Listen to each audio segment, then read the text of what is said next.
jumpa seorang daripada Mujahidin Brigade Al-Qassam, kaki dah tak ada. So saya diterangkan oleh komandan dia, dia kata he lost his leg in the last war. Memang tak ada kaki dia ni. Tapi dan kita suruh dia pergi, okay, kau ambil kerja office lah sekarang, kau kerja office saja. Dia tak nak, dia kata. Dia nak juga, so, dia nak juga berjaga di ribat. Dan tempat dia jaga tu adalah front line, paling front. Dan tempat dia jaga tu adalah tempat yang paling berbahaya, pasal tak ada bangunan di tanah lapang. Jadi kalau tak bangunan, kita boleh suruh belakang bangunan, kata. You can still hide. Yang ini memang terbuka.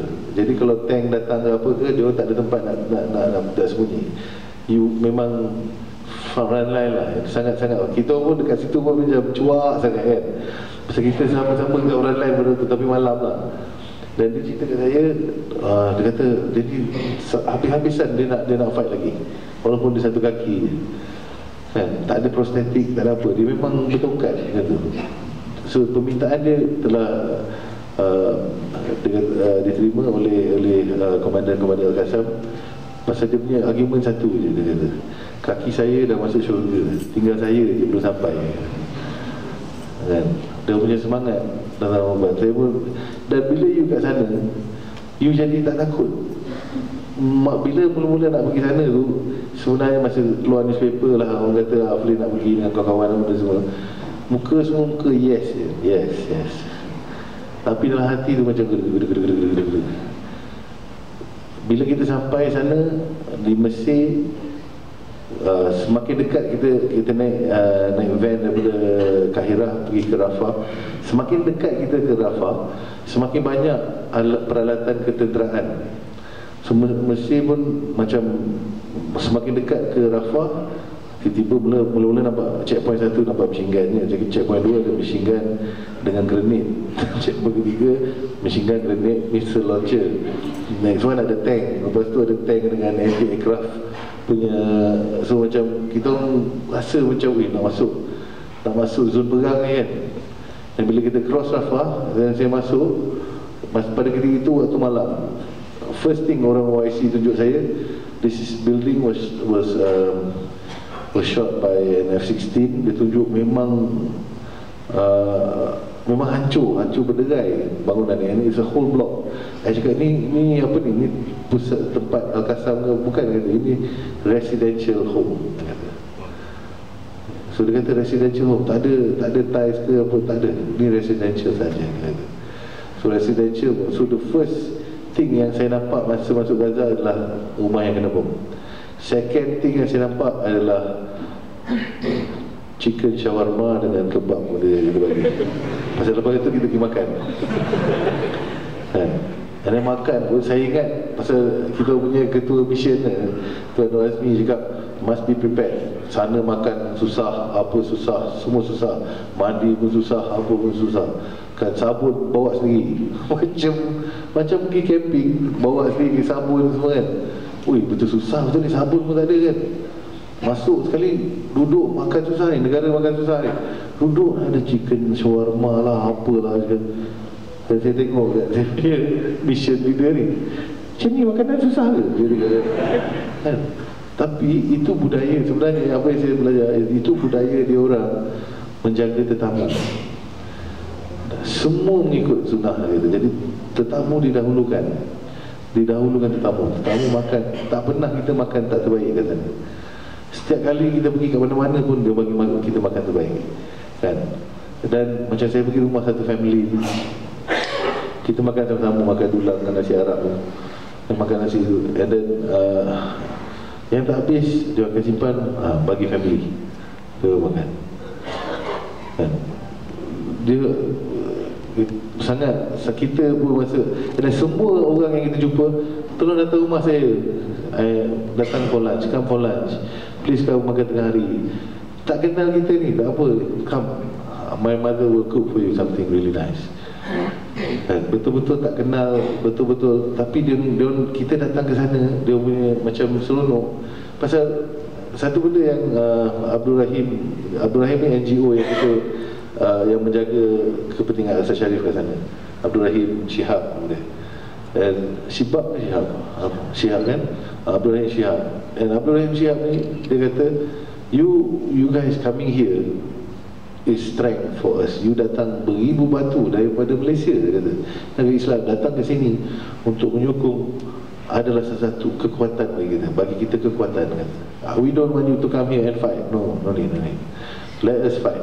We will fight. You just come help us because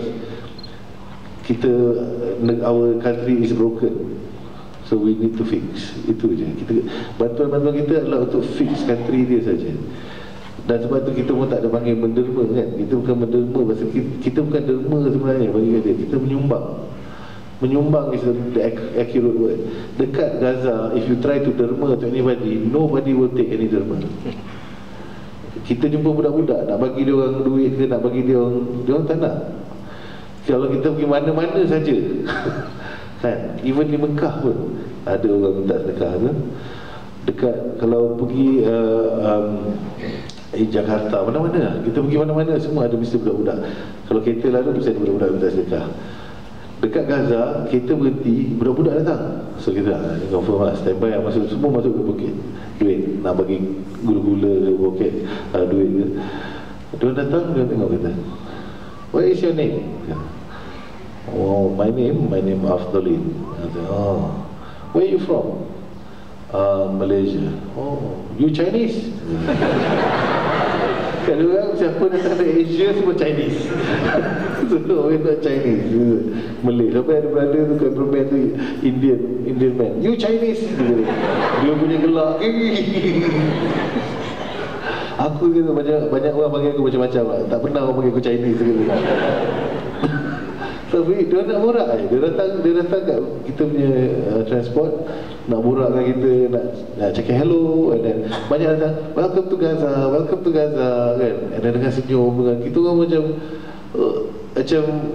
tak tahu, kita macam tak tahu nak react macam mana, because apa benda yang kita nampak dengan apa yang kita rasa yang akan berlaku adalah dua benda yang berbeza. Dan bila masuk ke dalam Gaza tu betul, Masya Allah, tempat tu tenang, memang tenang. Saya tak boleh nak describe macam mana. Walaupun saya baru tengok bangunan hancur, lepas tu pergi rumah syahid dan benda, tapi di mana-mana saya pergi, saya rasa tenang.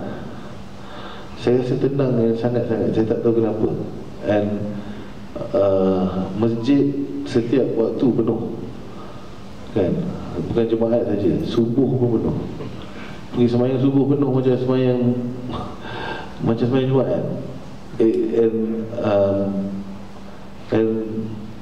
Alhamdulillah, saya just macam mana juga, sangat terkesan diri saya dengan keindahan orang-orang tu, kerana diorang hidup dekat dengan Allah. And pada diorang, hidup diorang, walaupun yes, kita hidup dalam dunia ni kena buat apa yang kita kena buat, tapi apa yang dia cari satu je, semua keredaan Allah. Dia semua memburu syahid untuk bersama Allah. Semuanya kalau boleh nak syahid, semuanya nak syahid. Sebelum ni saya punya persepsi mungkin pasal saya cetek pengetahuan agama. Saya ingat syahid ni mesti mati. Mati syahid ni mesti pergi perang mati je. Dan bila masa nak pergi mission kan, dia ustazah tu cakap, ya, dan doakanlah kami mati syahid. Saya pandang ustazah tu macam, betul ustazah. Tapi sekarang setiap kali saya semayang, saya minta mati syahid. Pasal saya faham, dan saya rasa itu adalah nikmat yang paling utama dalam hidup, supaya kita dapat. Ini saya yang berbunyi kan? Siapa yang bunyi? Bukan saya kata. Confused. Saya ni dalam sebulan ni saya confused je. Betul-betul, saya betul-betul confused. Tapi saya tak tahu cerita itulah. Saya rasa ramai orang tanya macam ada orang tanya saya, kalau betul macam Allah SWT sayangkan umatnya, kenapa dibenarkan peperangan berlaku di Palestin? Kenapa dibenarkan? Pada saya Saya tengok orang-orang sana, yang paling utama, seorang pun tak ada marah, seorang pun tak ada angry dengan, tak ada yang cakap Allah SWT buat macam ni. Tak pernah keluar daripada mulut seorang pun. Apa yang berlaku semua redha, dia terima. Dia kata anak mati syahid, alhamdulillah, syukran. Bapa mati syahid, sama, menangis sekejap, tapi lepas tu ya Allah, alhamdulillah, ambil bapa aku.